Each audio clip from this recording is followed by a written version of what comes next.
তোমার নাম কি? মুজাহিদ। আচ্ছা, তোমারও যদি ভোট দিতে দেওয়া হয় এই বয়সেই, তুমি তো ছোট মানুষ, তুমি তো ভোটার না, এখন যদি ভোট দিতে দেওয়া হয় তুমি কাকে ভোট দিবা? আমি নিতাই বাবুরে। নিতাই বাবুকে? কেন নিতাই বাবুকে? কোনোদিন দেখছো নিতাই বাবুকে? তাহলে নিতাই বাবুকে কেন ভোট দিবা? নিতাই বাবু করি। নিতাই বাবু তো আগেও নির্বাচিত হয়েছে, কিন্তু তোমাদের এলাকার রাস্তাঘাট তো কিছুই করে নাই।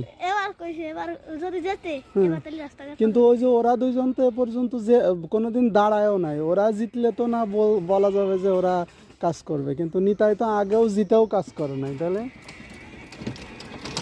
নিতাই এবার কইছে এবার রাস্তা পাকা করে। ও তো বারবারই কয়, বারবার কয় আর মিথ্যা কথা কয়, তাই না? তারপরে আর এই করে না। এবার না পাকা করলে আমরা ভোট তুমি দিতে প্রধানমন্ত্রী হলে কি করতে? আমি সবাই যারা যে গরিব তাকে ঠাল চাল সবাই টাকা দিতে? কয় টাকা করে দিতে? যত থেকে 10,000 20,000 এভাবে করে দিতে না? একটা গরম হয়ে গেলে টাকা কিনে সবাই। আর স্কুল টিস্কুলের জন্য কিছু করতে? হ্যাঁ। কি করতে? জায়গায় পড়াতে পারে না, ঠাল যদি তাকে পড়াতাম। আর রাস্তাঘাটের জন্য কি করতে? রাস্তাঘাট পাকা করেছে। আচ্ছা, জাগের যে ঘর টর নাই তাদের জন্য একটা ঘর দিয়ে সবাই একসাথে মিলে। সবাই? শেখ হাসিনাও তো দিছিল ঘর, যাদের ঘর নেই তাদের ঘর দিছিল।